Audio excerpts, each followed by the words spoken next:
Welcome to Public Safety Talk Radio, the podcast for all of our heroes of public safety, including law enforcement professionals, firefighters, EMTs, corrections officers, healthcare workers, and more.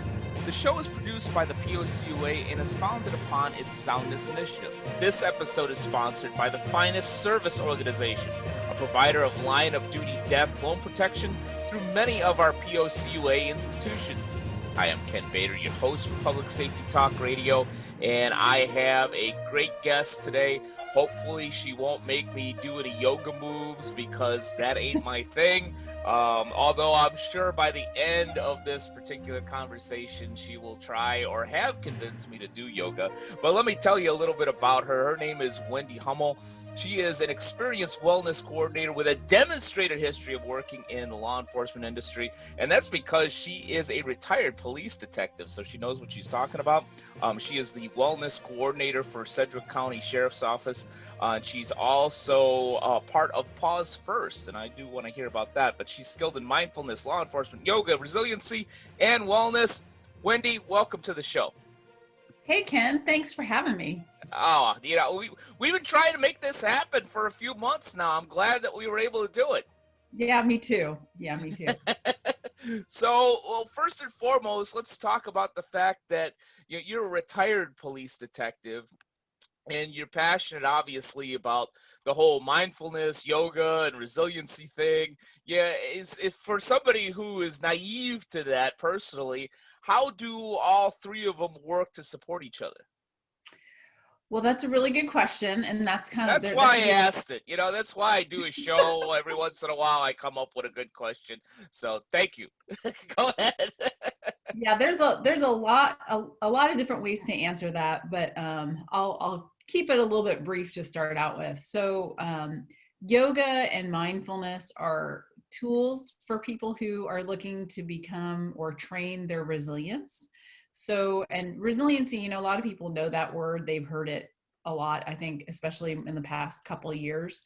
But the definition, or kind of the way I view it, is in three different parts. Think about people being resilient. Well, what does that mean? A lot of times people think, well, it's the ability to cope with adversity and bounce back. I look at it more as you're not only able to cope with adversity, whenever that difficult situation is. It doesn't even have to necessarily be a work thing.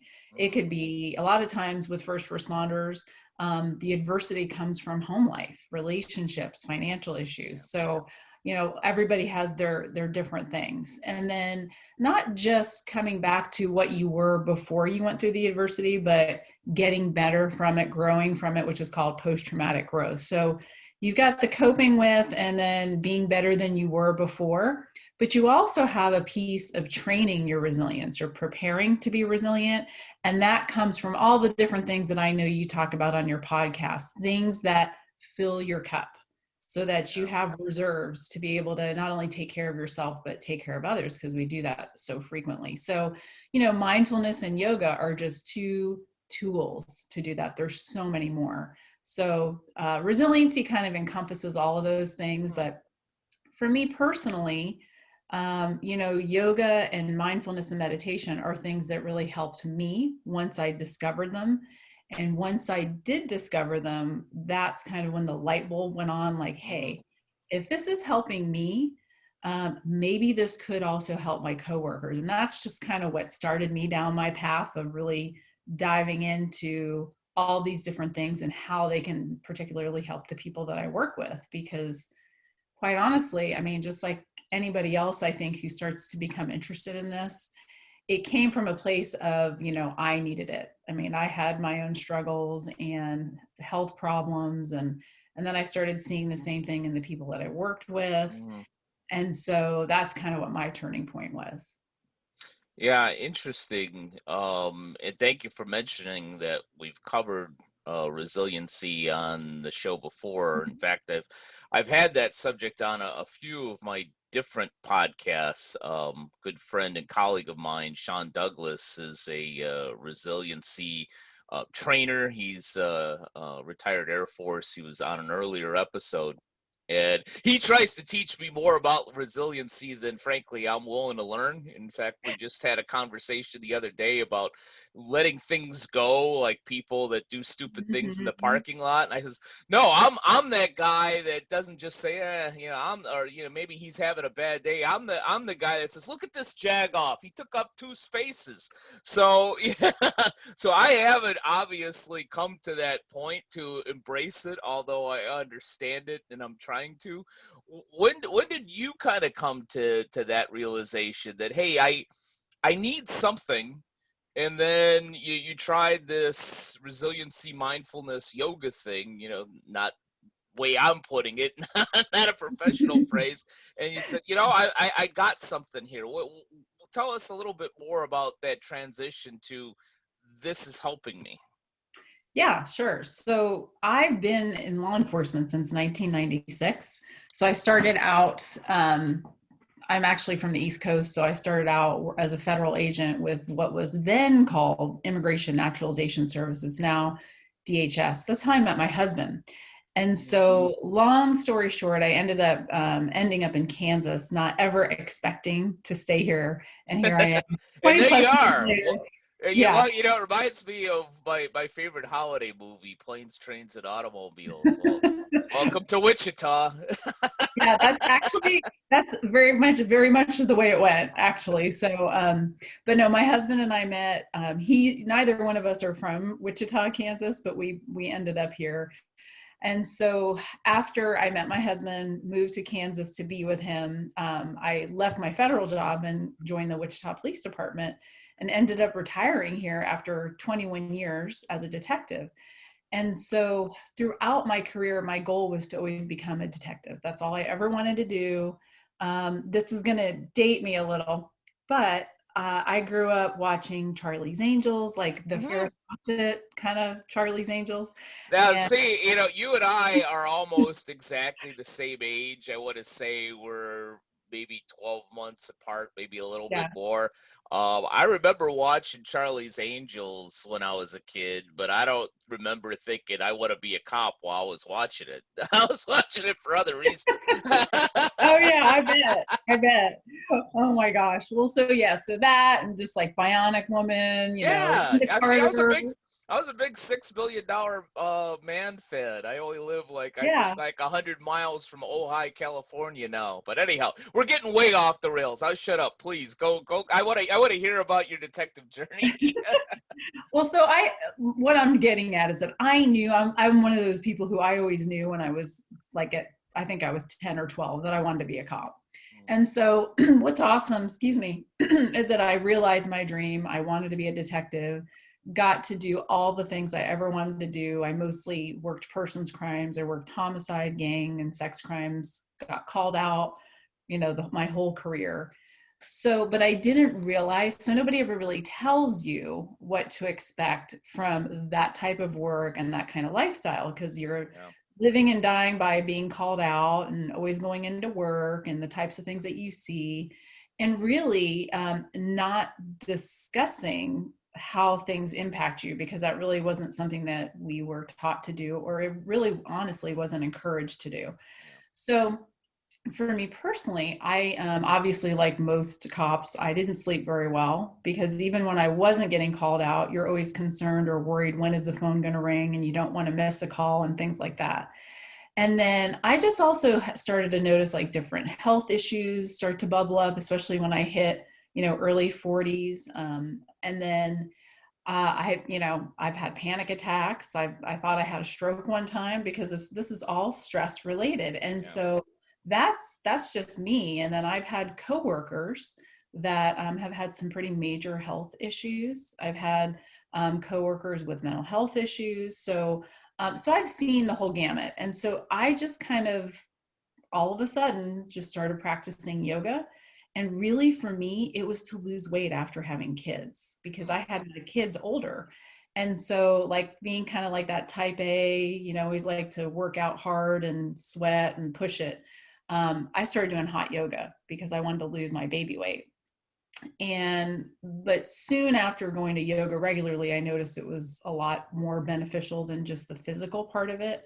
And I noticed because you learn a lot of breathing techniques in yoga, Hmm. which that's how we directly access our nervous system, which ours is constantly getting activated as first responders. So, but I noticed, I didn't understand why at the time, but I noticed that I felt a little bit more patient, a little bit more relaxed, even after I was out of class. And so it just started to kind of trickle into other parts of my life. And the light bulb went on, like I said earlier. And I'm like, well, if this is helping me, it may help my coworkers too to learn these kind of tools. So I, went into yoga teacher training on my own, became a teacher, and then I learned about yoga for first responders. I actually just Googled cops and yoga because I was like, is there anything out there specifically to teach this skill set to police officers? And I found And then yoga. you ran into Olivia, I our did, our yes, good our good friend from Yoga for First Responders yes. at the POCUA. Continue. Yeah, she's awesome. So, being, the normal skeptical cop that I was, because, Olivia's not a first responder. Mhm. I talked to her back in 2015, and really soon after the conversation, I was like, yeah, okay, this is legit. I need to go to her training. And then I was on a mission after that. And then the agency that I was working for, the Wichita Police Department, they supported me. I went to the training. And ever since then, I have been teaching yoga for first responders to not just my former agency and then the current agency that I work at, but any local first responders are always invited to come to our class. So that's how it all started. Now, a word from our sponsor, the Police Officers Credit Union Association. Coming this October 2021 is the Public Safety Business Summit in Savannah, Georgia, a program specifically created for organizations that serve first responders. What you will experience is a high level of networking and collaboration among like-minded leaders who are in the business of serving first responders. What you won't get are a series of boring lectures with no interactivity, ridiculous golf outings that are only appealing to a few attendees, or a couple of retreaded subjects that you can hear at any credit union league event that are just thrown into the curriculum. We offer an engaging agenda where attendees even help to determine the content during the actual conference based on their unique needs. If you run a business, a credit union, or a nonprofit that specifically serves first responders, then the Public Safety Business Summit is for you. For more information, go to www.policecreditunions.com or call 331 300 9889. We hope to see you in Savannah this fall. I know, particularly not from my own experience, I've never been a police officer, but I've had the privilege of working and being a colleague of many of them, and I've known a few that have worked sex crimes, and I know Mhm. from them that's a tough gig. That's a really tough gig. I don't know if it's tougher being a man or a woman, but that does something to you. Yeah, and the things that used to bother me the most were always the things that were most personal for me, which Yeah. I know it's super common for that to be the case. But yeah, and even though I didn't know all the skills that I know now, I did know to reach out and I'm very fortunate because my husband is also he's a retired federal agent. I told you that's how we met. He stayed Hmm. with the agency. So whether he wanted to hear it or not, looking back now, maybe he didn't want to, but I would come home and talk to him and and if something bothered me, I wouldn't keep it stuffed down. I would let it come up eventually with him. So I was able to take care of myself. Now I just know that there's a lot more to it than just that. There's other Yeah. ways to be resilient and to take care of yourself. But that's why I'm so passionate about sharing all Yeah. these tools with first responders because I know what it's like, and I think we're really making strides in teaching this stuff to our recruits early on so that they don't Yeah. have to wait 20 years or so before they figure this out. Yeah. Yeah, and that's is as I've heard from a number of law enforcement professionals, thankfully over the last 5, 10 years, things have changed where you don't have to hold all that in. There's some tools, there's some avenues, even avenues of talking to a stranger on a phone that's licensed to have those conversations in the right way. Plus you always have the gallows humor in the police department too. Yeah. One sex crime official that I talked to worked a lot of the cases where you had 20, 30 something predators going after like 13, 14-year-old girls, and they would pose as a 13, 14-year-old girl on Facebook, and then they would have to come to the meetings and say, "Hey John, what's he gonna do to you today?" Anyhow, going off the rails again. I want to get back to the yoga, and more specifically, your podcast, which is Guns and Yoga. Obviously, I'm hoping you're talking more about yoga than guns. And what do your listeners gain from listening to Guns and Yoga? Well, the reason why I started the podcast, and so my husband, by the way, is the one who came up with that name. He's a Guns N' Roses. Tell him good job. Yeah, he's really good at that stuff. So, yeah, because actually a few years ago, I wrote an article for Police One, and it was how yoga and meditation helped my shooting, because I really got myself very worked up when I would go qualify with the shotgun. Like, I never had any issues with the handgun qualifying, but it was such a mental thing for me. And so anyhow, I wrote an article about how breathing, yoga, meditation help with the shotgun whenever I have to go qualify. And so back then he came up with the name. And so for several years, I'd wanted to start a podcast. So this is something that we thought of years ago. So it's just kind of a catchy name, but it just kind of captures the guns. Obviously comes from the law enforcement career, and then yoga, because I'm also a yoga teacher. But the whole platform and the whole reason I started it was really to just, probably for the same reason you do what you do, is to share information and to provide resources and support for first responders. I do what I do because I just think I'm that handsome that I need to be on video. See, I'm not on video, so. So if that's the real reason, I think I need to take down my YouTube page and just keep it on the audio version. But please continue. So yeah, we just when I say we, because my husband's like the tech person. Without him, the podcast would not happen. But I just thought it would be helpful, because I feel like, because of my current position as the wellness coordinator and doing this stuff for so many years, I just have met so many incredible people, first responders, people who support first responders, programs and resources that I'm like, well, I can't keep this information to myself. We need to get this out so other people can know about it. And that's honestly what inspired the whole thing.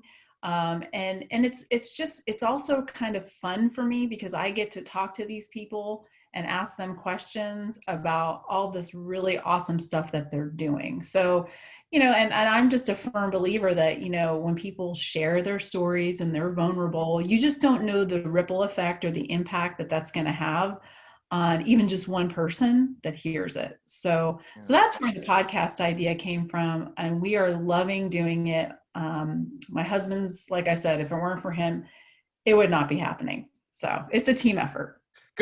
Good for him. I'm actually in a serious mode, especially with my How to Love Our Cops Cup. Mm-hmm. I'm really pleased to hear you talk so positively about your husband, because I know that isn't always the case in law enforcement marriages. Especially when both are police officers or both are first responders or public safety professionals. That unfortunately doesn't always work out, and it sounds like it's working out in spades for you guys. So great. Yeah, we're lucky. So no, you're right. We're lucky, and we know it. It wasn't always an easy road for us. I mean, there was a 10-year time when we were both getting called out in our careers. We were both really busy, and we had our kids, but we had them a little bit later in life. and I had a lot of issues. So not only did we, have these crazy careers that we loved, but then we struggled to have kids. And when we did, I had a lot of health problems. Both of my girls were born extremely early, Mm. 10 weeks early, 2-pound babies in the hospital. And so we went through a lot together. So, but through it all, I mean, it actually made our relationship stronger. Yeah.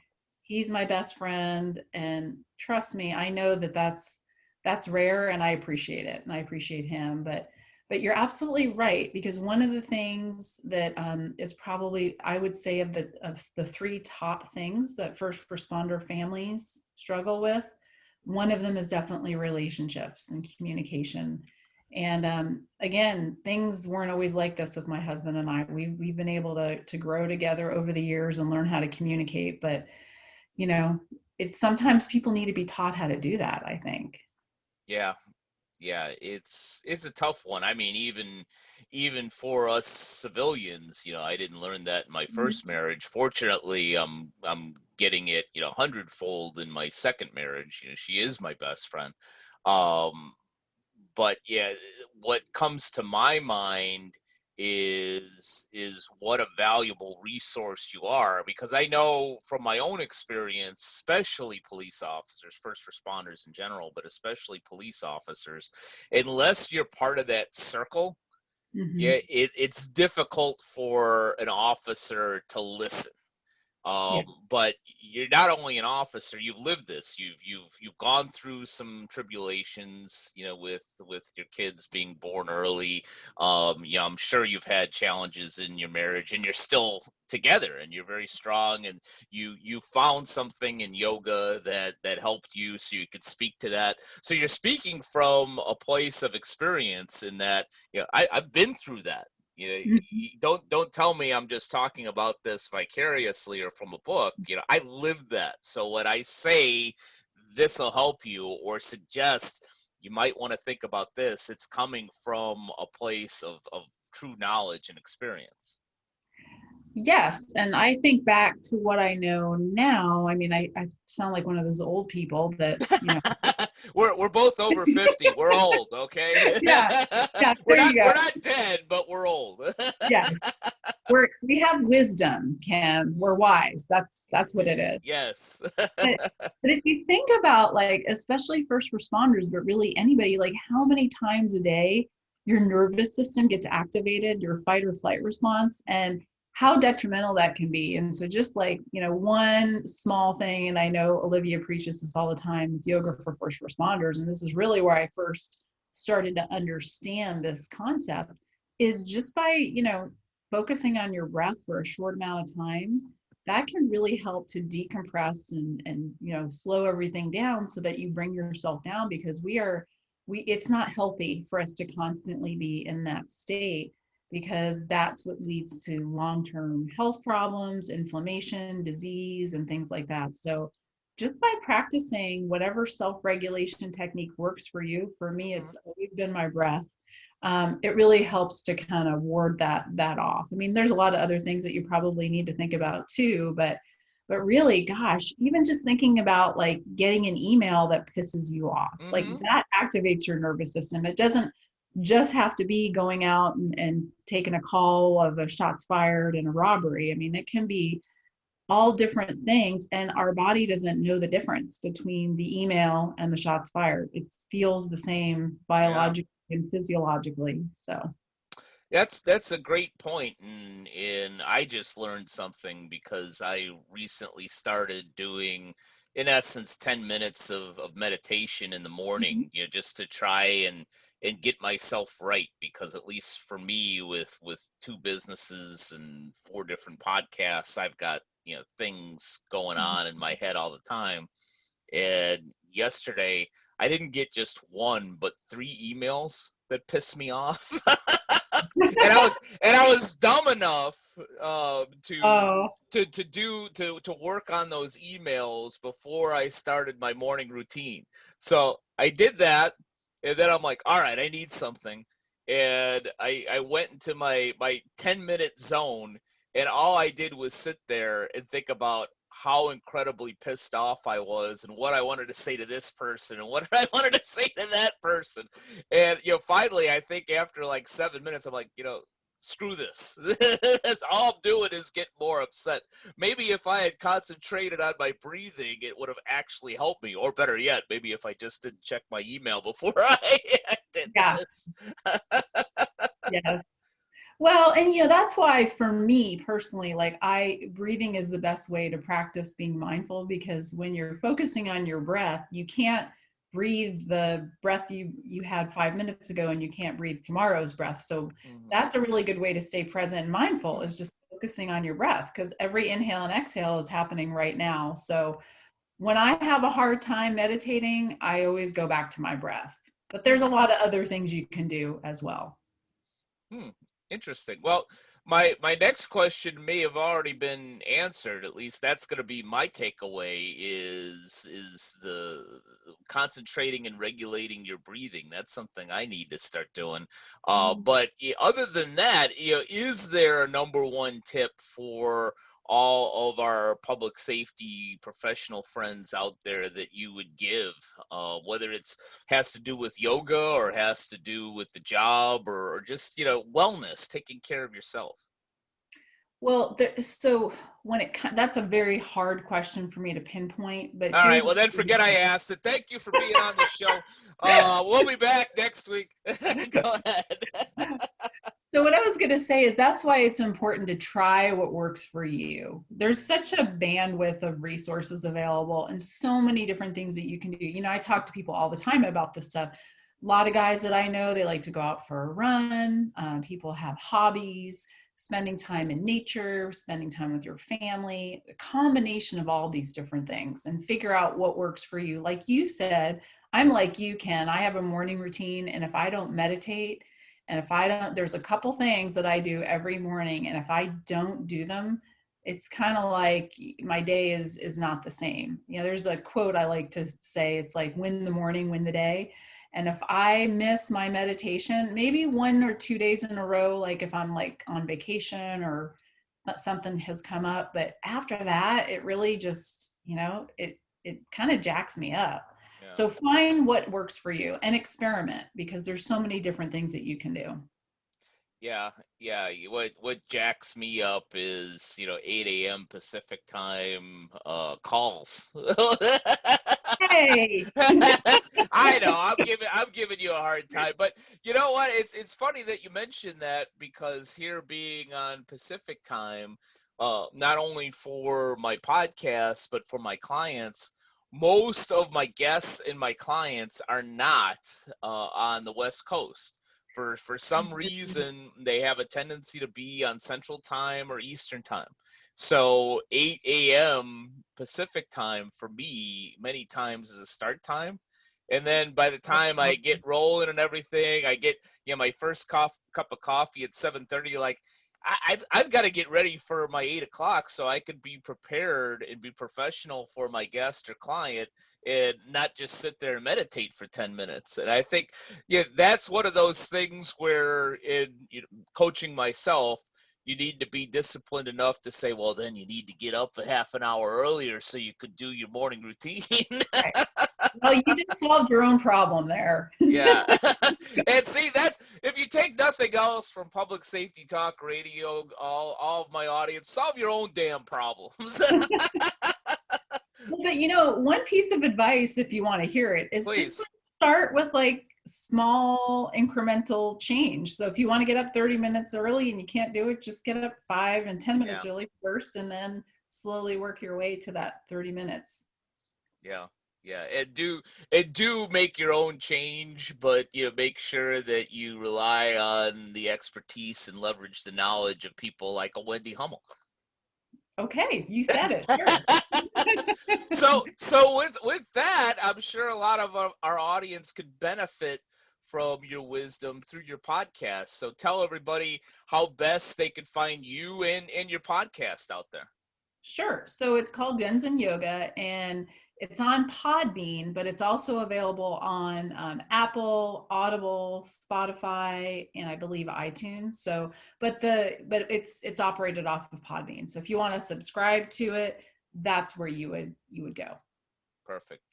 And I know from my own experience, one that because Guns and Yoga is one of our public safety podcast partners, you could find them on the POCUA website, and you can very easily just simply go to Google and type in Guns and Yoga, and boom, Wendy comes up. So you're easy to find, and I'm glad you were easy to find this morning so we could have such a great conversation, Wendy. Yeah, same. And I'm glad you were able to, you don't seem like you're tired or you're not woken up by the way. I'm not a morning person either. I flipped the switch. So you'd be amazed how good one cup of coffee can do for you. But you'd probably say the meditation will be better. I don't know about that. I appreciate my coffee too. As you said, do you? Yeah, exactly. So thank you so much for being on the show. I had an awesome conversation with you. Thank you again for laughing at my jokes. And thank all of you for either watching or listening to this episode of Public Safety Talk Radio. And we'll be back with you next week with another great episode. Public Safety Talk Radio is produced by the POCUA. POCUA is a consortium of financial institutions serving law enforcement as well as other first responders and public safety professionals. To learn more about our association and to find one of our credit unions or service providers near you, go to www.policecreditunions.com. And always remember, if you aren't working with one of our POCUA credit unions, you're just banking with an institution that just so happens to serve first responders. As a public safety professional, you and your family deserve better. Find a POCUA credit union today.